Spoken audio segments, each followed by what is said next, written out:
Okay, let's talk a little bit about how long it sometimes takes for things to, say you're having a physical issue, or you notice like you're really emotional, or things like that. Something that, if you're really emotional, you're having physical issues, you're crying, you're weeping, you're experiencing pain and suffering, whatever that pain and suffering looks like, how long from when you start doing any type of work to it actually being resolved, how long does that usually take? I get this question a lot, so I just figured I'd do a whole video on it.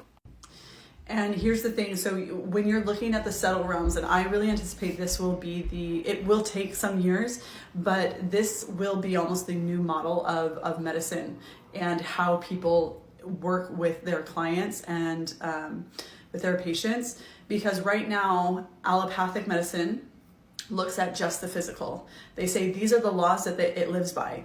But then they can't explain a lot of why certain things aren't behaving by these rules. And so then they often get pushed to the side like you're making it up, that's not, it's all in your head, all these things. Yes, it is all in your head, because what you're experiencing, a lot of physical pain or a lot of emotional pain, things like that, often have a much deeper root.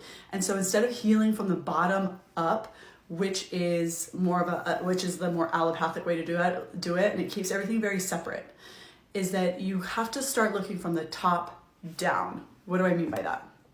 So the top down, when you look at your 5 bodies, starts at consciousness, and then the supramental body, which is more archetypal. This is things like, depending on which country you were born in, depending on the heritage that you come from, really starts to shape and kind of create the fabric for which your life or your beliefs are stemming from. Then you have your mental, which is all of your thoughts, your vital or your energetic body, which responds to all of your thoughts, and then your physical body.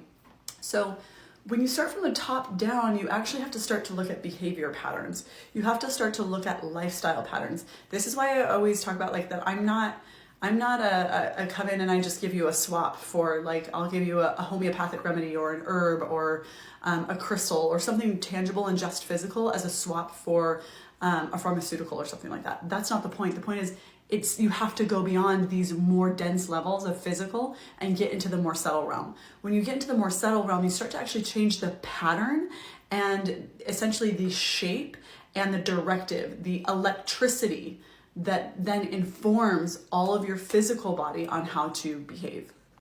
So honestly, it can be as quick or as short. For your belief and your intention for how it's supposed to, what you believe to happen, will actually make the difference whether it happens quickly or a long time. If you think healing takes a long time, it takes a long time if you believe that. If you don't, it may actually happen a lot sooner. So all to say, it really depends on you, your intention, and your beliefs. Start to look at those first.